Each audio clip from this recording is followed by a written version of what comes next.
انا انزلناہ فی لیلۃ القدر، اس میں قدر سے مراد کیا ہے؟ قدر کی رات۔ بعض حضرات نے تو بڑی آسانی کی ہے کہ ترجمے میں کہہ دیا ہم نے اسے شب قدر میں نازل کیا۔ ظاہر بات ہے کہ ترجمے میں تو آسان ہے، لیل کی جگہ شب کا لفظ لے آئیے اور اس کے ساتھ قدر کے لفظ کو جو کا تو رکھ دیجئے۔ یہی وجہ ہے کہ اردو میں ترجمہ کرنا، اردو میں درس دینا قرآن کا بہت آسان ہے، لیکن کوئی ایسی اجنبی زبان ہو کہ جس کے الفاظ سرے سے مناسبت نہ رکھتے ہو عربی زبان کے الفاظ کے ساتھ، وہاں بہت مشکل ہو جاتا ہے۔ اب اگر آپ انگریزی میں ٹرانسلیٹ کریں گے اس کو تو آپ کو کوئی مفہوم معین کرنا پڑے گا، کوئی ایک لفظ سلیکٹ کرنا پڑے گا، آپ قدر کے لفظ کو تو وہاں پر ریٹین نہیں کر سکتے، تو بہت مشکل ہو جائے گا ان زبانوں میں، چونکہ ہماری زبان جو ہے اس میں تو اکثر و بیشتر اصطلاحات جو ہے وہ تو قرآن مجید کی جو کی تو منتقل ہو گئی۔ تقویٰ کا لفظ ہے تو جو کا تو ہے، ایمان کا لفظ ہے تو جو کا تو ہے۔ اس اعتبار سے اردو میں ترجمہ یا اردو میں درس قرآن دینا بہت آسان ہے، لیکن کسی اور زبان میں کہ جس کا کوئی بھی ربط نہ ہو اردو کے ساتھ، عربی کے ساتھ، فارسی کے ساتھ، بہت مشکل۔ اس قدر سے مراد کیا ہے؟ اس کے ضمن میں تین آراء ہے کہ جو ملتی ہیں، دو بہت مشہور ہیں، تیسری ذرا ایک شاذ رائے ہے، لیکن یہ کہ بہرحال وہ بھی میں چاہتا ہوں کہ آپ کے علم میں آ جائے۔ قدر سے مراد ایک تو یہ ہے کہ یہ تقدیر الامور، یہ رات وہ ہے کہ جس میں ایک سال کے لیے مقادیر اور تقدیروں کا تعین ہو جاتا ہے۔ اگرچہ ایک لفظ میں نے استعمال غلط کر دیا اس جملے میں، تعین تو وہ ہو چکا ہے ازل میں، اللہ تعالیٰ کے علم ازلی میں تو وہ چیزیں پہلے سے موجود ہیں، کب کس وقت کس شے کو ظہور پذیر ہونا ہے، کب کس وقت کس جگہ کون سا واقعہ ظاہر ہوگا، لیکن یہ ہے کہ وہ تو اللہ کا علم قدیم، علم کی حد تک وہ علم قدیم ہے، وہ تو ہمیشہ سے شے جو ہے موجود ہے اللہ کے علم قدیم میں۔ لیکن یہ کہ ہر سال کا معلوم ہوتا ہے کہ جیسے ہمارے ہاں ایک مفہوم ہے، بجٹ سیشن ہے، سال بسال کچھ چیزیں معین کی جاتی ہیں، اس اعتبار سے ہر سال یہ ایک شب آتی ہے کہ جس میں اس سال سے متعلق امور فرشتوں کے حوالے کر دیے جاتے ہیں۔ اس اصل جو ہے ام الکتاب سے یوں سمجھ لیجئے، ام الکتاب اب یہاں میں لفظ استعمال کر رہا ہوں، اللہ تعالیٰ کا علم قدیم، اللہ تعالیٰ کے علم قدیم میں جو چیزیں معین ہیں، جو آنے والے سال کے لیے جو حالات، حوادث، واقعات جو بھی ظہور پذیر ہونے ہیں، ان کے بارے میں اللہ کے جن فیصلوں کی تنفیذ ہونی ہے وہ حوالے کر دی جاتی ہیں فرشتوں کے کہ وہ ان کو تنفیذ کریں۔ یہ گویا کہ تقدیر کی رات ہے، لیلۃ القدر، یعنی وہ رات جس میں تقدیر الامور، تمام معاملات جو ہیں ان کا معاملہ طے کر دیا جاتا ہے، اور اس کی تائید ہوتی ہے وہ سورہ دخان کی آیت سے فیہا یفرق کل امر حکیم، اور اس آیت میں جو لفظ آیا وہ بہت پیارا آیا، یفرق، اس رات میں ہر بات جو پختہ ہے وہ جدا کر دی جاتی ہے۔ فرق کے معنی جدا کرنا، فرق علیحدہ کر دینا، فرق کے معنی ہے کسی شے کے ٹکڑے کر دینا، وہ فرق ہوگا۔ فرقوا دینہم، انہوں نے اپنے دین کے ٹکڑے کر دی، کسی شے کو، کسی جز کو کل سے جدا کرنا، یہ فرق ہوگا۔ تو معلوم ہوا فیہا یفرق کل امر حکیم۔ میں آج سوچ رہا تھا تو انگریزی کا ایک لفظ بہترین ذہن میں آیا، ایشو ہو جانا،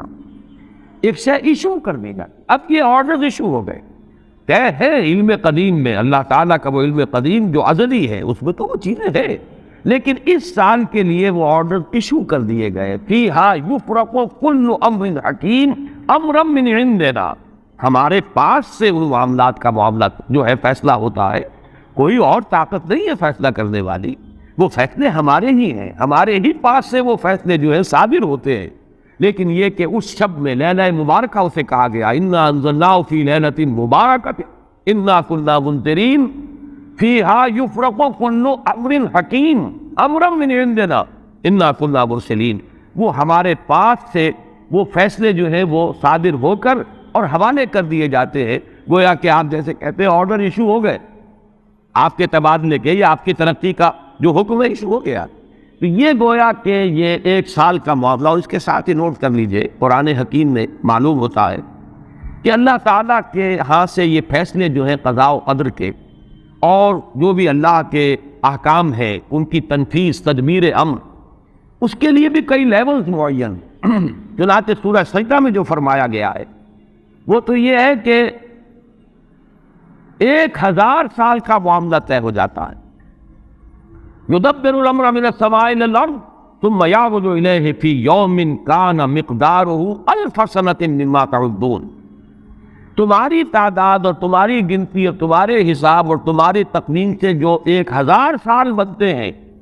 اللہ تعالیٰ کی تدبیر امر اس کے حساب سے ہوتی ہے، اور پھر اس کی تکمیل کے بعد پھر ملائکہ جو ہے اس کی جو رپورٹ ہے وہ لے کر اللہ تعالیٰ کے حضور میں حاضر ہوتے ہیں۔ یہ کہا جا سکتا ہے کہ جیسے ہم یہ سمجھتے ہیں کہ 7 آسمان ہیں، ان 7 آسمانوں کے ساتھ اللہ تعالیٰ کا یہ جو تدبیر امر کا معاملہ ہے کہ جو سمائے دنیا ہے اس پر وہ سالانہ ایشو ہو رہے ہو احکام قضاء و قدر کے، اور وہی ہے کہ جو پھر اس سال کے دوران جن کی تنفیذ ہو جاتی ہے، اور اگر اس سے آگے 100 برس کی کوئی پلاننگ ہے تو وہ دوسرے کہیں آسمان پر ہے، اور اس سے اوپر اگر کوئی 1000 برس کی پلاننگ ہے تو وہ اس سے کہیں اوپر کے آسمان پر، اور اگر اس سے اوپر 10,000 برس کی کوئی پلاننگ ہے تو اس سے اوپر کے آسمان پر ہو۔ یہ سارے معاملات غیر ممکن ہیں، یہ عالم امر کی وہ باتیں ہیں جن کو صحیح طور پر سمجھنا ہم صرف اشارات کے حوالے سے کوئی بلغہ سے تصور قائم کر سکتے ہیں کہ قرآن ایک طرف یہ بھی کہہ رہا ہے یدبر الامر من السماء الى الارض ثم يعرج الیہ فی یوم کان مقدارہ 1000 سنۃ مما تعدون۔ سورہ معارج میں یہ بھی ہے تعرج الملائکۃ والروح الیہ فیہا، اس میں فی یوم کان مقدارہ 50,000 سنہ، 50,000 برس کا بھی ایک دن ہے اللہ کا۔ تو ہو سکتا ہے کہ ان تمام مختلف درجہ بدرجہ جو تدبیر امر کے فیصلے اللہ کی طرف سے حکمت الہی اور علم الہی سے جن چیزوں کا کہ ایشو ہو رہا ہو، جس کے کہ احکام صادر ہو رہے ہو، وہ بھی درجہ بدرجہ ہو، اور یہ جو ہے سمائے دنیا پر یہ ایک سالانہ جو ہے نظم اس کا قائم ہو، اور اس کے حوالے سے فرشتوں کو جو اس دنیا کے فرشتے ہیں جو یہاں پر تنفیذ امر کی جو خدمت ہے اس پر معمور ہیں، ان کے حوالے کر دیے جاتے ہیں۔ تو ایک رائے تو میں نے عرض کی کہ قدر سے مراد تقدیر، کہ یہ رات جو ہے تقدیر الامور کی رات ہے، تمام جو امور ہیں ان کے مقادیر، ان کی تعیین، ان کے بارے میں اللہ تعالیٰ کے احکام جو ہے ان کا ایشو ہو جانا۔ ایک رائے یہ ہے کہ یہ قدر سے مراد ہے قدر و منزلت، اونچا رتبہ، علو شان، منزلہ اور شرف۔ اب اس کی تائید ہوتی ہے، معلوم ایسا ہوتا ہے کہ یہ دونوں باتیں تو بیک وقت جو ہے مراد، اسی لیے میں نے کہا یہ دونوں اقوال بہت مشہور بھی ہیں،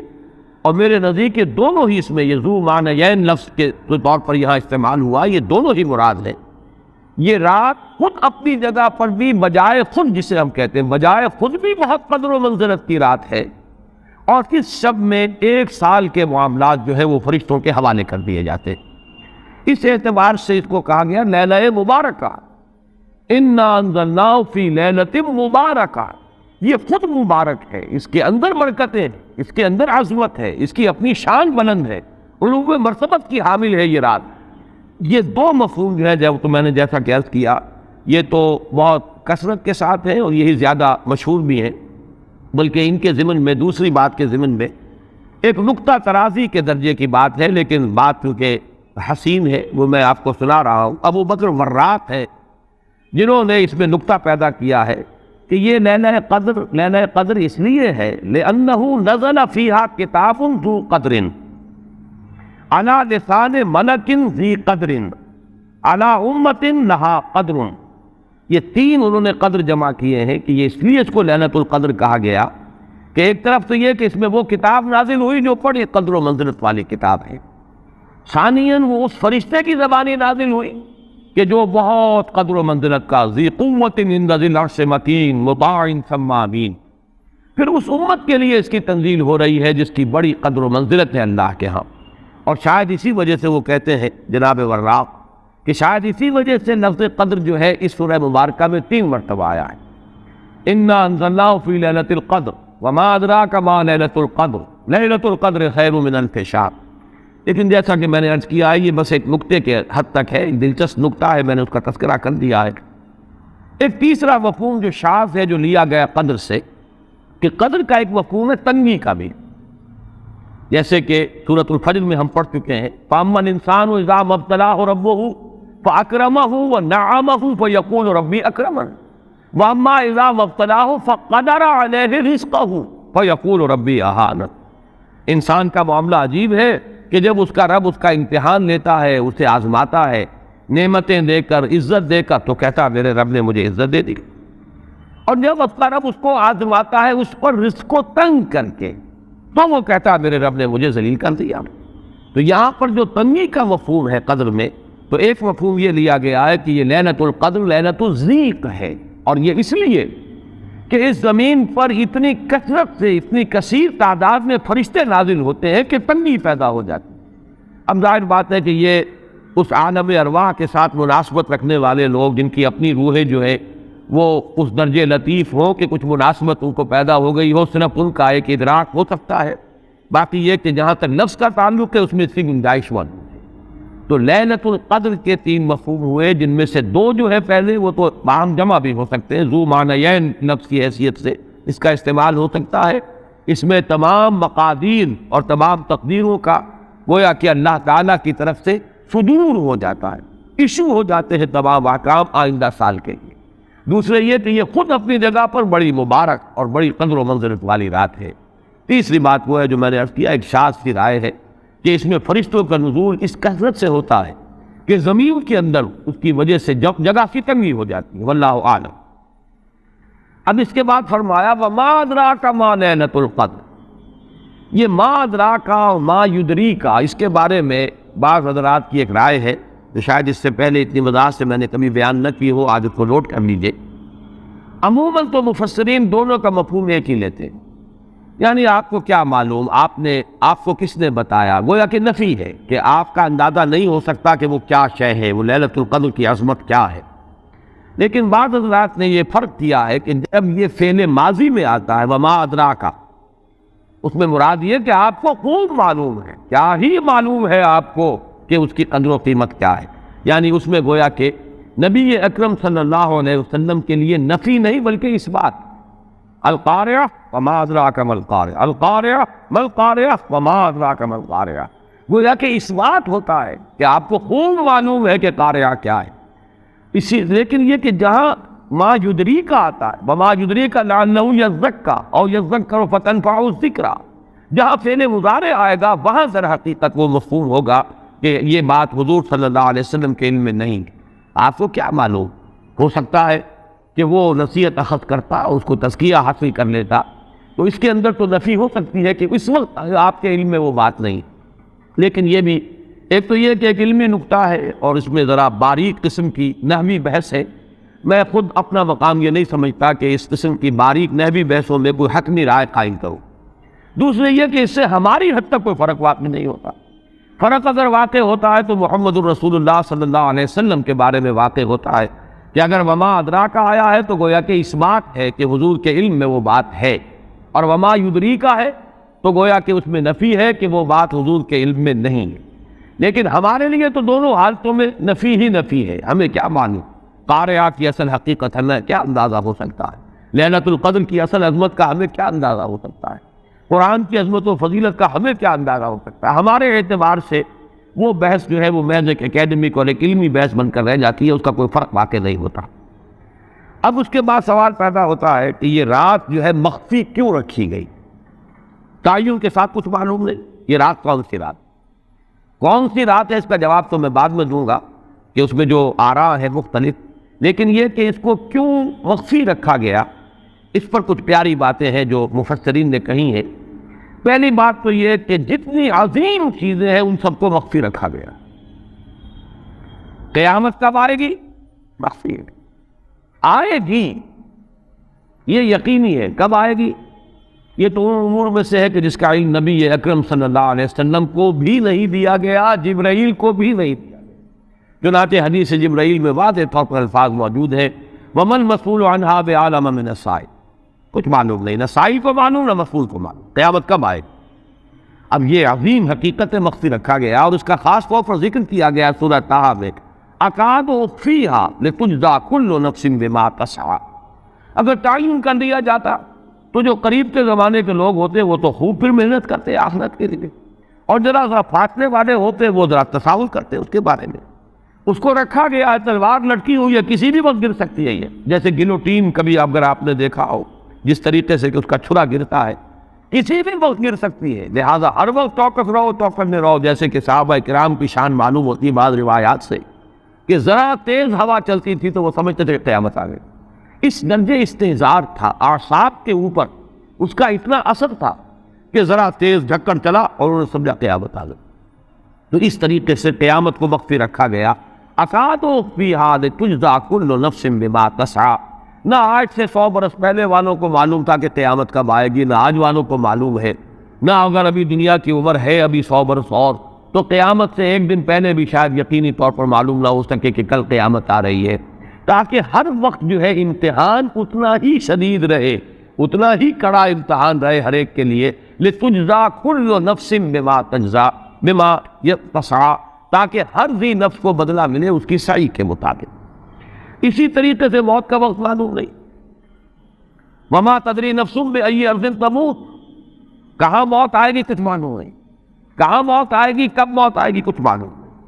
اسی طرح نوٹ کیجئے صلاۃ وسطیٰ، حافظوا علی الصلوات والصلاۃ الوسطیٰ معین نہیں ہے. اس کے لیے آراء اگرچہ ہے، اکثر آراء جمع ہو گئی ہیں صلاۃ العصر کے بارے میں، لیکن تعین سے حتمی طور پر نہیں کہہ سکتے. یہ رائے بھی ہے کہ کوئی بھی معین نہیں، تمام نمازیں جو ہے وہ صلاۃ وسطیٰ کے حکم میں. بہترین نماز، کوشش کرو کہ پوری محافظت کرو، صرف نماز کی نہیں، بہترین نماز کی. ہر نماز تمہاری بہترین نماز ہونی چاہیے. ہر روز روز عید ہو، ہر شب برات. اگر اللہ تعالیٰ کے ساتھ کوئی قلبی ربط ہے تو ہر دن جو گزر رہا ہے وہ روز عید ہے، اور ہر شب جو گزر رہی ہے وہ شب برات ہے. لیکن اگر وہ کہ انسان کو غفلت ان کے قلب پر طاری ہے تو وہ عید کا دن بھی اس کے لیے ایک عام دن ہے، اور شب برات بھی اس کے لیے ویسی ہی ایک رات ہے جیسے کہ ہر روز آتی ہے اور چلی جاتی ہے. اس اعتبار سے اس کو بھی خاص جو ہے معین نہیں کیا گیا صلاۃ وسطیٰ کو. اسی طرح بعض روایات میں جو آتا ہے اس میں اعظم، اللہ کا ایک نام ایسا ہے کہ اس کے واسطے سے اللہ سے جو بات مانگی جائے وہ رد نہیں ہے، لیکن وہ کون سا نہیں بتایا گیا. اقوال ہیں، اندازے ہیں. حی و قیوم پر زیادہ، الحی القیوم پر زیادہ لوگوں کا جو ہے وہ اجماع ہوا ہے، لیکن یہ یقین سے نہیں کہہ سکتے. تو اسی میں اس کو بھی نوٹ کر لیجئے کہ اس کو مخفی رکھا گیا ہے لیلۃ القدر کو. لوگ زیادہ سے زیادہ محنت کریں، زیادہ سے زیادہ مشقت کریں. اس کے لیے جو بھی اس کی قدر و منزلت سے کسی درجے میں آگاہ ہے، وہ اگر معین ہی ہو جاتا کہ ایک شب یہ ہے تو پھر تو سب کے سب اس رات میں محنت کر لیتے، باقی راتیں جو ہے وہ پھر سونی اور ویران گزرتی. لیکن یہ کہ مطلوب یہ ہے کہ زیادہ سے زیادہ راتیں آباد ہوں، زیادہ سے زیادہ راتوں میں ذکر ہو، عبادت ہو، دعا ہو، اس لیے اس کو مخفی رکھا گیا. یہ حکمت ہے. اس میں بھی ایک عجیب نکتہ ہے جو امام راضی رحمۃ اللہ علیہ نے بیان کیا ہے، اور حوالہ اگرچہ نہیں دیا اس حدیث کا، لیکن ایک روایت کے حوالے سے بات بیان کی ہے کہ اس کے ظاہر نہ کرنے میں بھی اللہ کی ایک شفقت اور رحمت ہے بندوں کے حق میں. اس لیے کہ اس کی قدر جتنی زیادہ ہے اتنی ہی اس کی ناقدری پر سزا ہوگی. اگر معلوم ہو کہ یہ شب ہے اور اس کی ناقدری کوئی انسان کرے تو گویا کہ پھر وہ اتنا ہی زیادہ مورد عقاب اور مورد سزا بن جائے گا. اس کے لیے ایک بڑا پیارا واقعہ نقل کیا امام راضی نے کہ حضور صلی اللہ علیہ وسلم حضرت علی رضی اللہ تعالی عنہ ایک روز مسجد میں داخل ہوئے، ساتھ ہی آئے ہیں، دیکھا کہ ایک شخص سو رہا ہے، نماز کا وقت ہو چکا تھا. حضور نے حضرت علی سے فرمایا کہ اسے جگا دو، اسے ہوش میں لے آؤ تاکہ یہ وضو کرے، نماز کے لیے تیاری کرے. حضرت علی نے امتثال امر کیا، جا کر جگا دیے. لیکن پھر ایک سوال کیا حضرت علی نے کہ حضور آپ تو خود نیکی کے کاموں میں بہت سبقت فرمانے والے ہیں، سباق بالخیر یہ لفظ آئے، سبقت کرنے والے بہت کثرت کے ساتھ، تو آپ نے یہ جو ہے یہ کام خود کیوں نہیں فرمایا، اور مجھے کیوں اس کے لیے آپ نے حکم دیا؟ آپ خود بھی اسے جگا سکتے تھے. آپ نے فرمایا کہ تم اس کی حکمت کو سمجھ لو. میرے جگانے پر اگر وہ نہ جاگتا اور انکار کر دیتا تو کفر ہو جاتا اس کے حق میں،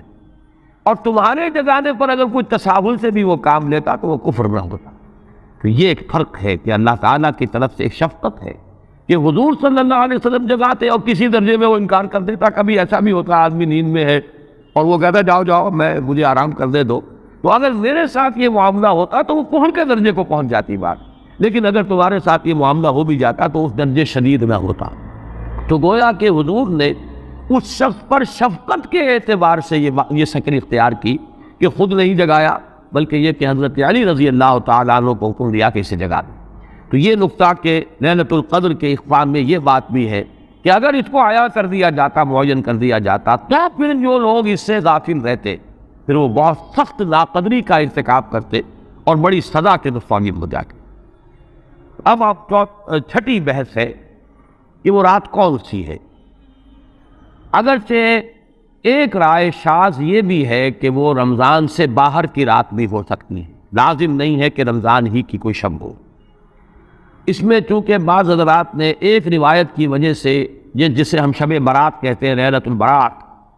یہ شعبان کی 15ویں شب، درمیانی شب، اور اس کے بارے میں ایک روایت موجود ہے حضرت عائشہ صدیقہ رضی اللہ تعالی عنہا کی کہ رات کے وقت ان کی آنکھ کھلی اور وہ باری آپ ہی کے پاس شب باسی کی تھی، حضور کی، تو حضور موجود نہیں تھے، تو تشویش ہوئی کہاں گئے۔ تو جب تلاش کی گئی تو معلوم ہوا کہ حضور جنت البقیع قبرستان میں پہنچے ہوئے ہیں، اور وہاں آپ ان کے لیے جو بھی وہاں دفن ہے ان کے لیے استغفار فرما رہے ہیں۔ جب پوچھا گیا معاملہ کیا، تو آپ نے فرمایا یہ بڑی عظیم رات ہے، اور اس رات میں فوت ہونے والوں کا فیصلہ ہو جاتا ہے، پیدا ہونے والوں کا فیصلہ ہو جاتا ہے۔ تو اب وہ بھی ایک لیلہ مبارکہ، اسی وجہ سے بعض لوگوں نے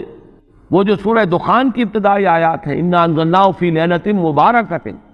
اس کو محمول کیا ہے اسی رات پر کہ جس کو ہم شب برات کہتے ہیں اپنی عام اصطلاح میں، لیلۃ البرات اسے عربی میں کہا جاتا ہے۔ برات کے معنی کسی کا چھٹکارا پا لینا۔ یہ شب برات جو ہے وہ برات شادی والی برات نہیں ہے،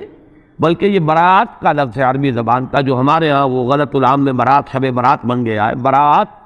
برات من اللہ ورسولہ، جو سورہ برات کا پہلا لفظ ہے کہ چھٹکارا پانا، کہ وہ رات بھی ایسی ہے کہ اس میں انسان استغفار کرے اور اللہ تعالیٰ سے اپنے گناہوں کی معافی مانگے تو اپنے آپ کو جہنم سے چھٹکارا دلا سکتا ہے، وہ شب برات۔ اس اعتبار سے کچھ لوگوں نے گمان کیا کہ شاید لیلۃ القدر اور لیلہ مبارکہ کچھ حدیث کی روح سے وہی شب ہے، وہ ظاہر بات ہے کہ خارج از رمضان مبارک ہے، اور یہ کہ اس کے علاوہ بھی بعض آ رہا ہے، لیکن یہ آراء جو ہے شاذ کے درجے میں یہ کہہ سکتا ہوں کہ تقریباً اجماع ہے اس پر کہ یہ رات رمضان مبارک ہی کی ایک رات۔ اس کی دلیل ایک تو یہ کہ القرآن یفسر بعضہ بعضا کے اصول کے مطابق قرآن مجید کے اندر سورہ بقرہ میں واضح کر دیا گیا شہر رمضان الذی انزل فیہ القرآن،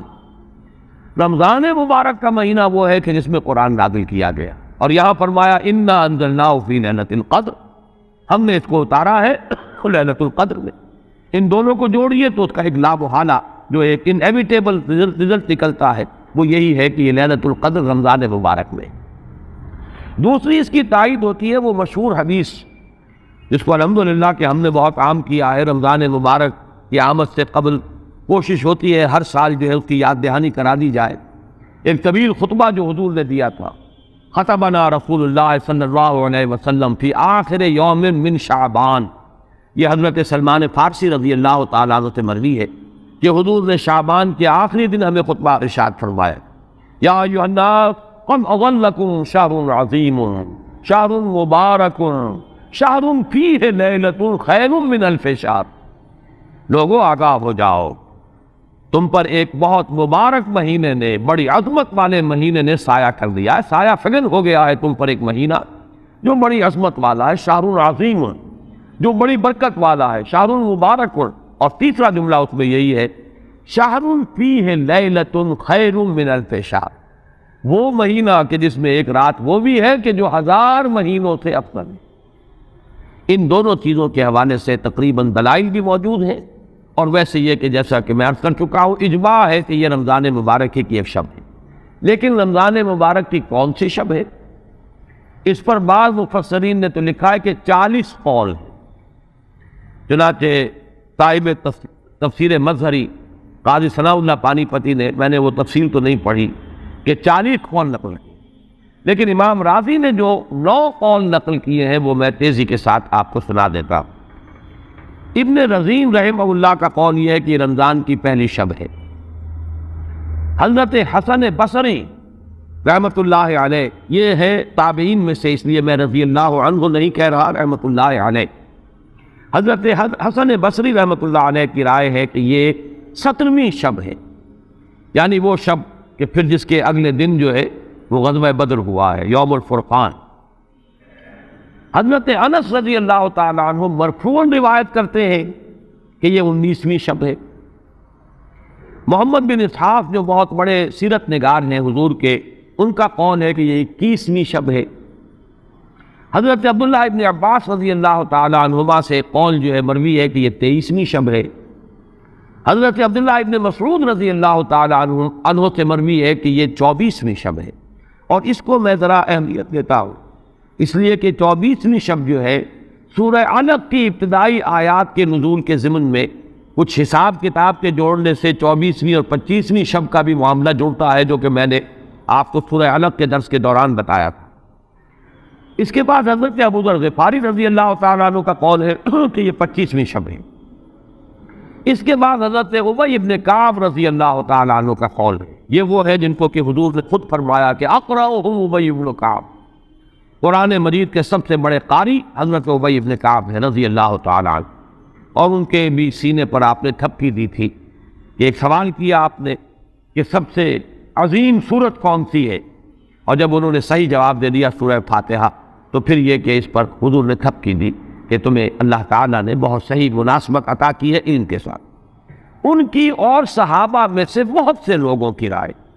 یہاں تک کہ یہ کہا جا سکتا ہے کہ بقیہ اقوال جو ہے وہ شاذ کے درجے میں ہے، اور یہ گویا کہ اگر اجماع نہ کہا جائے تو بہت حد تک اتفاق کے درجے میں ہے۔ یہ 27ویں شب ہے، اور اس 27ویں شب کے ضمن میں حضرت عبداللہ ابن عباس سے ایک روایت میں پہلے آپ کو بتا چکا ہوں کہ 23ویں شب، لیکن 27ویں شب کے ضمن میں جو مختلف روایات حضرت عبداللہ ابن عباس رضی اللہ تعالیٰ عنہما سے مروی ہیں، ان میں بھی کچھ لطیف نکات ہیں، وہ میں بعد میں بیان کروں گا۔ اس کے بعد ایک شاذ قول اور بھی ہے کہ یہ 29ویں شب ہے، تو یہ گویا کہ 9 ہیں اقوال، جن میں سے بعض جلیل القدر صحابہ کے ہیں، عبداللہ ابن مسعود، ابو ذر غفاری، ابن عباس، ابی ابن کعب، لیکن یہ ہے کہ سب سے زیادہ جو اتفاق اگر اجماع نہ کہا جائے تو 27ویں شب پر ہے۔ اس 27ویں شب کے بارے میں حضرت عبداللہ ابن عباس نے 3 نکتے بیان کیے۔ ایک نکتہ تو یہ ہے کہ یہ پوری سورہ مبارکہ جو ہے سورۃ القدر، اس میں 30 الفاظ ہیں، اور ان 30 الفاظ میں سے 27واں لفظ ہے ہی حتی مطلع الفجر، یہ 27واں ہے۔ اس کے اعتبار سے گویا کہ انہوں نے ایک ربط قائم کیا ہے کہ یہ 27ویں شب ہے۔ ایک بات انہوں نے یہ کہی ہے کہ اللہ تعالیٰ کو وطر محبوب ہے، اللہ وطر و یحب الوطر، اللہ خود بھی اکیلا ہے اور وطر کو پسند کرتا۔ پھر یہ کہ وطر جو ہے اب رمضان مبارک کے اندر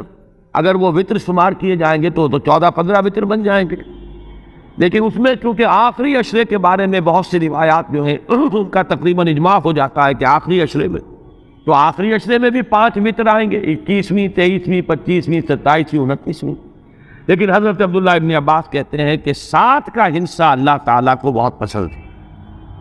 اور بہت سی چیزیں جو ہیں عالم تکوینی میں بھی اور عالم تشریعی میں بھی بہت سی چیزیں وہ ہیں کہ جو 7 کے حصے کے ساتھ وابستہ ہیں۔ 7 آسمان ہیں، 7 زمینیں ہیں، ہفتے کے 7 دن ہیں، طواف کے 7 شوط ہیں، سعی بین صفا والمروہ وہ بھی 7 مرتبہ ہے، ادھر سے ادھر، ادھر سے ادھر 7۔ اسی طریقے سے سجدے کے اعضاء بھی 7 ہیں، تو اس سے انہوں نے پہلے وطر اور وطر کے بعد 7 کا حصہ رمضان کے آخری عشرے کی وطر راتیں، اور ان میں 7ویں رات یعنی 27ویں شب وہ اپنے اس حساب کتاب سے بھی۔ اور جب انہوں نے یہ بات بیان کی تو حضرت عمر رضی اللہ تعالیٰ عنہ نے ان کی تحسین کی تھی۔ آخری بات اور بھی کہی گئی ہے کہ لیلۃ القدر جو ہے اس کے اندر حروف کو اگر شمار کیا جائے تو 9 بنتے ہیں، اور یہ لیلۃ القدر اس سورہ مبارکہ میں 3 مرتبہ آیا ہے۔ انا انزلناہ فی لیلۃ القدر وما ادراک ما لیلۃ القدر لیلۃ القدر خیر من الف شہر، اس اعتبار سے بھی 3 کو ضرب دی جائے 9 سے تو وہ بھی 27 کا عدد بنتا ہے۔ بہرحال یہ میں نے جیسے کہ عرض کیا تھا کہ ان کا کوئی تعلق نہ صرف سے ہے، نہ نحو سے ہے، نہ روایات سے، لیکن بہرحال حضرت عبداللہ ابن عباس کا ایک ذوق ہے، اس کو آپ ذوقی باتیں بھی کہہ سکتے ہیں، لیکن یہ کہ حضرت عبداللہ ابن عباس کی ذوقی بات ہے، لہذا اس کا کم سے کم تذکرہ ہو جانا چاہیے۔ ایک بحث یہ ہے کہ آہیا باقیۃ ام لا، کیا یہ رات جو اس کی عظمت تھی یہ باقی ہے، یا صرف وہی رات جو تھی جس میں کہ قرآن مجید نازل کیا گیا وہی عظمت کی حامل تھی؟ انا انزلناہ فی لیلۃ القدر، یا یہ کہ اب بھی ہر سال یہ رات آ رہی ہے تو اسی عظمت کی حامل ہے، اسی قدر و منزلت کی، اسی برکت کی حامل ہے؟ اس پر بھی تقریباً ایک اجماع ہے کہ یہ لیلۃ القدر باقی ہے، ہر سال آتی ہے۔ اس کے ضمن میں بلکہ میں چاہتا ہوں کہ اپنے قول کی تصحیح کر دوں کہ میں ایک رائے میں نے ابتدائی دور میں بیان کی ہے اپنے بعض خطبات میں، تقاریر میں، اور وہ جیسا کہ ایک خطیبانہ انداز ہوتا ہے، قرآن مجید کی عظمت کے بیان کے ضمن میں میں یہ باتیں، یہ بھی نقطے کے درجے کی باتیں ہوتی تھی اور وہ میں بیان کرتا رہا ہوں کہ قرآن ہے اصل عظمت کی حامل شے۔ جس رات میں یہ قرآن نازل ہوا وہ لیلۃ القدر بن گئی، گویا کہ لیلۃ القدر کی عظمت جو ہے وہ قرآن کی عظمت سے مستعار ہے۔ جس مہینے میں یہ نازل ہوا وہ مذہب جو ہے، وہ مہینہ جو ہے مبارک ہو گیا، شہر المبارک، اور وہ مہینہ جو ہے وہ روزے کی عظیم عبادت کے لیے مختص کر لیا گیا۔ اسی طریقے سے جو دن اس کی تعلیم کے لیے خاص کیا گیا، جو جمعے کا دن جو ہے وہ در حقیقت تعلیم قرآن کے لیے، یتلو علیہم آیاتہ ویزکیہم ویعلمہم الکتاب والحکمہ، جو حضور کا عمل تھا اسی کو دوام عطا کیا گیا ہے خطبہ جمعہ کی صورت میں۔ وہ دن جو ہے وہ سید الایام بن گیا کہ ہفتے کے دنوں میں وہ سردار دن ہے، جمعے کا دن جو ہے وہ سردار ہے تمام دنوں کا۔ یہ بات اپنی جگہ پر صحیح ہے جہاں تک اصولی اعتبار سے، لیکن میں اس میں جو تصحیح کر رہا ہوں جزوی طور سے وہ یہ ہے کہ لیلۃ القدر کی عظمت جو ہے وہ خود اپنی جگہ پر ہے، فی نفسہا ہے، اپنے ہی مقام پر ہے، اپنی جگہ ہے، بجائے خود، جسے کہتے ہیں فارسی میں بجائے خود عظمت کی حامل۔ اور اس کی عظمت کا مقام یہ بھی ہے کہ اس میں فیہا یفرق کل امر حکیم، تمام معاملات جو ہیں اللہ کے فیصلے جو ہیں ان کو ایشو کر دیا جاتا ہے، وہ گویا کہ حوالے کر دیے جاتے ہیں، وہ فیصلے صادر ہو جاتے ہیں اللہ تعالیٰ کی جناب سے۔ تو یہ اس کی عظمت قدیم ہے۔ قرآن کا نزول اس کے ساتھ شامل کیا گیا ہے کہ اس عظیم رات کا انتخاب کیا گیا ہے قرآن کے نزول کے لیے۔ یہ میں چاہتا تھا کہ اپنے ان سابقہ بیانات کے ضمن میں یہ تصحیح جو ہے میں آپ کو نوٹ کرا دوں۔ دوسرے یہ کہ آیا اس کے ساتھ اس کا دن بھی اس عظمت میں شامل ہے یا نہیں؟ اس میں بھی اکثر مفسرین کا جواب یہ ہے کہ دن شامل، اس لیے کہ قرآن مجید کا حساب کتاب، عرب کی تقویم، اس میں رات بول کر بھی دن رات مراد لیتے تھے اور یوم بول کر بھی دن رات مراد لیتے تھے۔ یوم بھی 24 گھنٹے کے مجموعے کا نام ہے، اور جب رات کا تذکرہ آتا ہے تو رات بھی در حقیقت دن اور رات کے 24 گھنٹوں پر اس کا جو ہے اطلاق کیا جاتا ہے۔ جو دن آتا ہے رات کے بعد وہ اس رات کے تابع۔ اس اعتبار سے یہ عظمت جو ہے صرف شب کے ساتھ نہیں ہے، بلکہ یہ کہ اس کے بعد آنے والا دن جو ہے وہ بھی اسی عظمت کا حامل۔ اس سے ایک بہت بڑا مسئلہ حل ہو جاتا ہے کہ جو اس دور میں خاص طور پر بہت سے لوگوں کے ذہنوں کو پریشان کر سکتا ہے، اور وہ یہ کہ جب کہ مکے میں یا عرب میں رات ہے تو امریکہ میں وہ دن ہے۔ وہ دن، یا اگر وہ رات آئے گی تو ابھی اس کے کچھ 12 گھنٹے کے بعد وہاں پر رات آئے گی۔ اس اعتبار سے دن جو ہے وہ بھی جب شامل ہو گیا اس کے ساتھ تو معلوم ہوا کہ کرۂ ارضی کا کوئی حصہ بھی، کوئی نقطہ بھی اس برکت اور اس قدر و منزلت سے محروم نہیں رہے گا، اس لیے کہ دن کے رات کے ساتھ وہ دن جو ہے طبعاً شامل ہے۔ اب آئیے کہ یہ خیر من الف شہر اس سے کیا مراد ہے؟ دو باتیں تو اس میں بالکل واضح ہیں۔ ایک تو اس اعتبار سے کہ اس میں جو عبادت کی جائے، استغفار کیا جائے، ذکر کیا جائے، اس کی قدر و منزلت، اس کے لیے ایک تعبیر ہے، جو انداز اسلوب بیان اختیار کیا گیا وہ یہ ہے، اس سے مراد وہ 1000 مہینے جو ہے گنتی کے 1000 مہینے نہیں ہیں۔ اس کو جن لوگوں نے حساب کر کے 83 برس اور کچھ مہینے نکالے ہوئے تو وہ در حقیقت یہ حساب کتاب نہیں ہوتا۔ عربی زبان میں کہیں 100، کہیں 70، کہیں 1000، یہ کثرت کی تعبیر کے لیے آتی۔ تو معلوم ہوا کہ بہت زیادہ اجر و ثواب ہے عبادت کا، دعا کی قبولیت کا بہت قوی امکان ہے اس شب مبارک میں، اور یہ کہ تقرب الی اللہ کے لیے انسان کوئی کوشاں ہو تو اس کی پیش رفت جو ہے اس شب میں جو ہے وہ بقیہ دنوں اور بقیہ راتوں کی نسبت سے بہت زیادہ ہو۔ اس میں جو ایک اشکال پیدا ہوتا ہے ذہن میں کہ آخر کیا سبب ہے کہ بعض خاص جو دن ہے یا بعض خاص مہینے ہیں ان کی جو خاص جو فضیلت ہے، تو اس کو میں سمجھتا ہوں کہ بہت عمدگی سے ہمارے مفسرین نے سمجھایا ہے کہ عالم مادی میں بھی ہم یہ چیز دیکھتے ہیں کہ مناسبت ہوتی ہے۔ کوئی فصل ہے گندم کی، اب آپ اگر اس کو غلط موسم میں اگر بو دیں گے تو آپ کا بیج ضائع ہو جائے گا۔ مناسبت ہے، ایک صحیح وقت ہے اس کا، اسی میں اگر وہ فصل جو ہے وہ بوئی جائے گی تو وہ مثمر ہوگی اس سے آپ کو فصل حاصل ہو جائے گی، لیکن اگر آپ نے غیر وقت میں وہی بیج بہترین ہو، دانہ عمدہ سے عمدہ ہو، زمین اچھی سے اچھی ہو، لیکن یہ کہ موسم اگر آپ نے غلط چن لیا ہے، تو گویا کہ مناسبت جو ہے اوقات، دنوں، ایام، راتوں،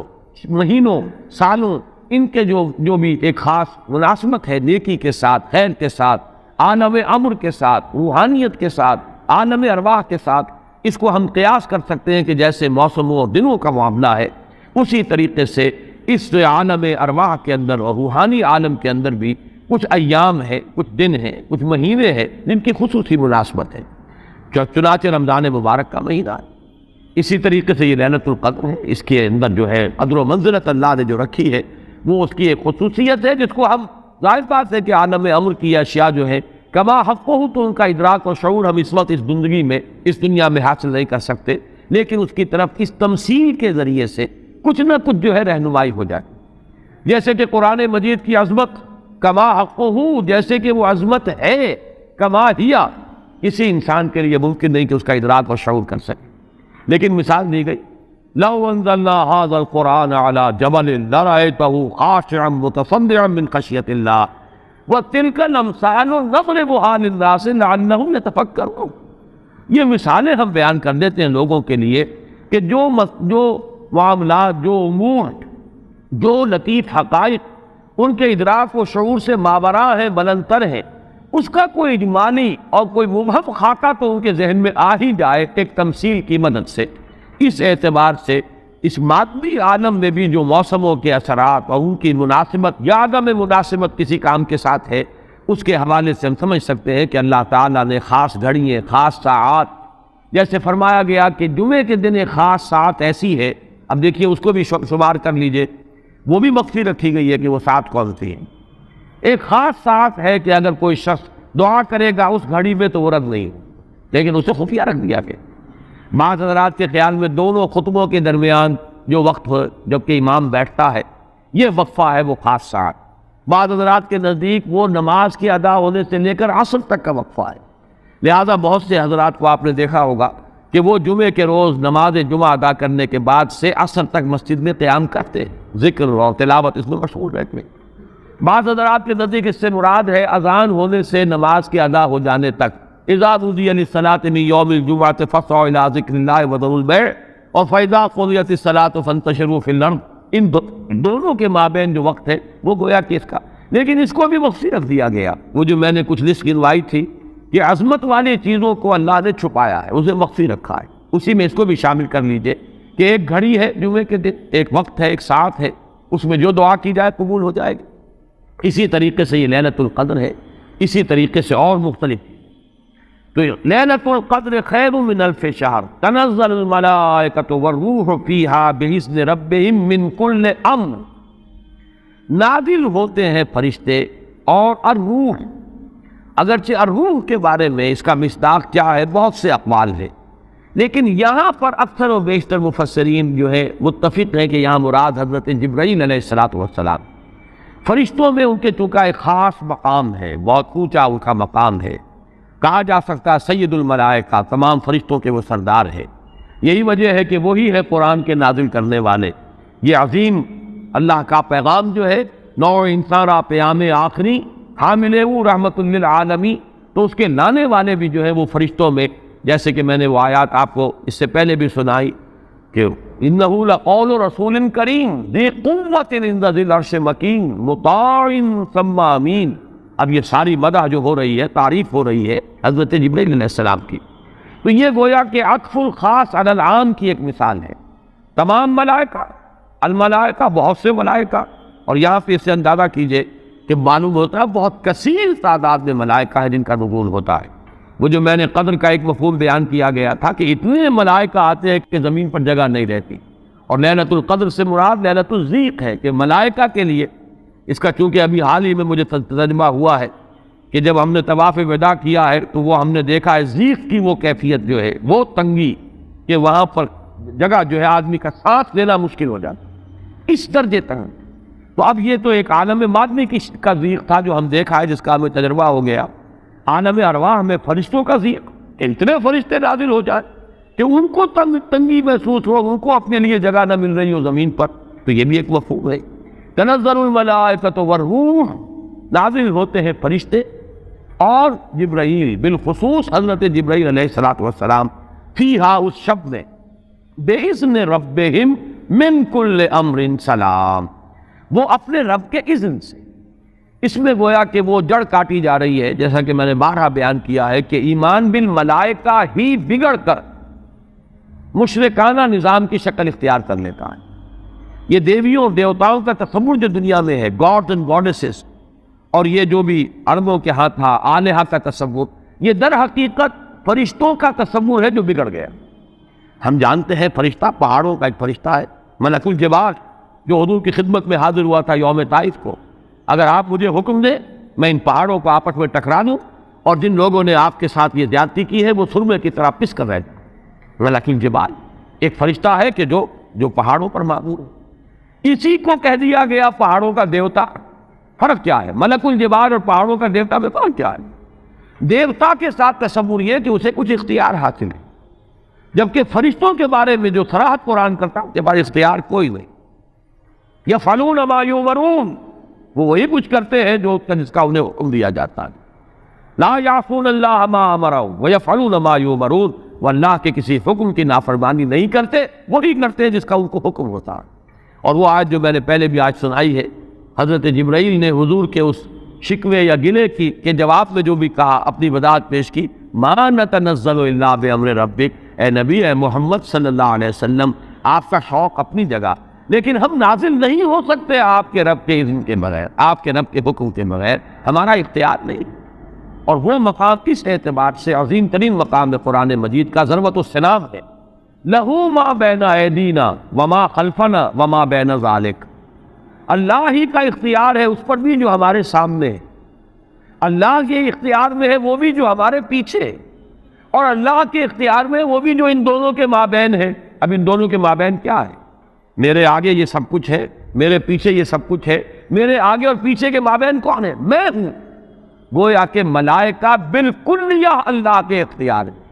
ان کا کوئی اختیار جو ہے اپنا نہیں ہے، اگرچہ بہت ملائکہ مقربین ہے، مقام بہت بلند ہے، نوری مخلوق ہے۔ چنانچہ مسلم شریف میں حضرت عائشہ صدیقہ رضی اللہ تعالیٰ عنہ سے روایت موجود ہے کہ اللہ نے فرشتوں کو نور سے پیدا کیا، نوری الخلق، نوری الاصل، پھر یہ کہ مقربین، اللہ کے بہت قریب، قرب رکھنے والے، لیکن اختیار جو حکم ملتا ہے۔ بس یہ بات پیش نظر رہے تو ایمان بالملائکہ جو لازم ہے، ہمارے ایمانیات کا جزو لا ینفک ہے۔ آمنت باللہ وملائکتہ وکتبہ ورسلہ والیوم الآخر والقدر خیرہ وشرہ من اللہ تعالی والبعث بعد الموت۔ ایمان باللہ کے فوراً بعد ایمان بالملائکہ ہے، لازم ہے۔ لیکن یہ کہ ذرا سا دیکھیے بال برابر ادھر سے ادھر ہو جانے سے وہ جو ہے کہ رفتم کے خارج پاکشم محمل نہا شد از نظر، یک لحظہ غافل گشتم و 100 سال راہم دور شد۔ ایک لحظے کی غفلت جو ہے وہ 100 سال کی دوری ڈال دیتی ہے راستے کے اندر، ایک لحظے کی ذرا سی یہ لغزش جو ہے۔ اگر ان ملائکہ کے بارے میں یہ تصور قائم ہو جائے کہ یہ بھی صاحب اختیار ہے تو ٹھیک ہے، پھر کوئی ڈنڈوت ہونی چاہیے، پھر کچھ چڑھاوے چڑھانے چاہیے، پھر ان سے دعائیں کرنی چاہیے، ان سے استغاثہ ہونا چاہیے، ان کو پکارا جانا چاہیے۔ وہ سارا کا سارا شرک کا جو طومار ہے اب اس کے لیے پورا جواز پیدا ہو گیا اگر ذرا سی یہ علمی غلطی ہو جائے۔ تو اسی لیے یہاں پر خاص طور پر تنزل الملائکۃ والروح فیہا بإذن ربہم، اپنے رب کے اذن سے نازل، از خود نازل نہیں۔ یہی بات ہے کہ جو وہاں فرمائی گئی ہے اس سورہ مبارکہ میں، فیہا یفرق کل امر حکیم امرا من عندنا، ہمارے پاس سے وہ امر جاتا ہے، کسی اور کا اختیار نہیں ہے۔ امرا من عندنا، اس کا فیصلہ ہم کرتے ہیں، یدبر الامر ہم ہیں، تدبیر امر ہم کرتے ہیں، فیصلہ کرنے والے ہم ہیں، حکم دینے والے ہم ہیں، تقدیر کا تعین کرنے والے ہم ہیں، اس کے لیے حکم ایشو کرنے والے ہم ہیں۔ تو فرمایا امرا من عندنا انا کنا مرسلین، اور ہم ہی ہیں کہ جو بھیجنے والے ہیں، اپنے فرشتوں کو بھیجتے ہیں تنفیذ امر کے لیے، اپنے رسولوں کو بھیجتے ہیں لوگوں کو خبردار کرنے کے لیے، جو کہ اگلی صورت کا مقصد ہے، جو مرکزی مضمون ہے کہ مقصد رسالت ہے کیا۔ تو فرمایا تنزل الملائکۃ والروح فیہا باذن ربہم من کل امر. اب دیکھیے کل امر کس طرح یہ الفاظ جو ہے ایک دوسرے کے ساتھ ان دونوں مقامات کے جو ٹیلی کرنا ہے. انا انزلناہ فی لیلۃ القدر، انا انزلناہ فی لیلۃ مبارکۃ. قدر اور مبارک یہ دونوں ایک دوسرے کے مقابل میں آ گئے. یہاں فرمایا من کل امر، تنزل الملائکۃ والروح فیہا باذن ربہم من کل امر. وہاں فرمایا فیہا یفرق کل امر حکیم امرا من عندنا انا کنا مرسلین. اس شب میں ایشو ہو جاتے ہیں تمام معاملات، تمام فیصلے، اور ہوتے ہمارے پاس سے. یہ غالباً جو ہمارے ہاں فیصلے عدالتی فیصلے ہوتے ہیں ان میں بھی خاص الفاظ آتے ہیں کہ یہ عدالت کا اپنا فیصلہ ہے، یا ہم اپنے فیصلے سے یہ بات جو ہے اس کا تعین کر رہے ہیں. تو امرا من عندنا یہ ہمارا فیصلہ ہمارے پاس سے اس کی تعین ہوتی ہے. سلام ہی حتی مطلع الفجر. سلام میں ایک تو یہ بات کہ نحوی اعتبار سے کہ اس کا مبتدا محذوف ہے، وہ سلامتی ہی سلامتی ہے. اور سلام کے دو معنی کیے گئے ہیں. ایک تو جو سلام کا یا سلامتی کا ذریعہ بنے. یہ رات سلامتی کی رات ہے، اس رات میں سلامتی حاصل کی جا سکتی ہے، اس رات میں اللہ کی مغفرت حاصل کی جا سکتی ہے، اللہ کے عفو و درگزر کے عام ہونے کی رات ہے. ایک یہ کہ اس رات میں مولانا اصلاحی صاحب نے بڑا پیارا لفظ استعمال کیا ہے کہ جو شیاطین جن ہیں ان پر کرفیو لگا دیا جاتا ہے. جیسے رمضان مبارک کے بارے میں آیا ہے کہ ان جو شیاطین ہیں ان کو قید کر دیا جاتا ہے. یعنی یہ کہ برائی کے جو محرکات و دواعی ہے ان میں کمی آ جاتی ہے، خیر کے دواعی اور داعیات و محرکات وہ اس کے اندر نکھرتے ہیں، ابھرتے ہیں. اور یہ ہر شخص کو اندازہ ہے رمضان مبارک کا ایک خاص ماحول ہے. اس میں واقعہ یہ ہے کہ اگرچہ بدطینت لوگ اس میں بھی بد کرداری کا معاملہ کرتے ہیں، لیکن یہ کہ طبیعت جو عام ماحول اس ماہ مبارک کا ہوتا ہے اس میں خیر کا کرنا نسبتاً بہت آسان دوسرے دنوں کے مقابلے میں. اور برائی کی طرف میلان جو ہے وہ زیادہ ہی شدید ہوگا تو شاید اس کا جو ہے اظہار ہو جائے، ورنہ عام طور پر برائی کے میلانات جو ہے ان میں کمی پیدا ہو جاتی ہے. تو سلام ایک تو اس معنی میں کہ سلامتی حاصل کرنے والی رات، دوسرے یہ کہ اس رات میں سلامتی ہوتی ہے کہ جنات جو ہیں شیاطین جن ان کے اوپر پابندیاں ہیں، کنگنے ہیں. اور ایک یہ لفظ لایا گیا ہے سالم کے معنی میں. سالم پوری رات، یہ پوری رات کا معاملہ ہے، اس کی کوئی خاص ساعت نہیں. اس میں گویا کہ خاص دلجوئی کی جا رہی ہے کہ اگر کوئی شخص پوری رات میں نہیں بھی جاگ سکا لیکن اگر طبیعت میں انشراح ہو جائے کسی اس کی ایک ساعت میں، کسی ایک حصے میں، تو وہ یہ سمجھے کہ وہ محروم نہیں رہا، اسے اس رات کی سعادت اور برکات میں سے حصہ مل جائے گا. ہی حتی مطلع الفجر. اور یہ رات جو ہے یہ فجر کے طلوع ہونے تک یہ برکات کا نزول، فرشتوں کا نزول، خیر و سعادت، سلامتی کا وصول، یہ تمام چیزیں جو ہے اس رات کے آخری جو سرحد ہے مطلع الفجر، طلوع فجر تک یہ تمام کیفیات برقرار رہتی ہیں. اللہ تعالی ہم سب کو یہ لیلہ قدر اور لیلہ مبارکہ جو ہے اس کی برکات سے اور اس کی قدر و منزلت سے اور اس کے خیرات و حسنات سے متمتع ہونے کی توفیق عطا فرمائے. بارک اللہ لی و لکم فی القرآن العظیم ونفعنی و ایاکم بالآیات والذکر.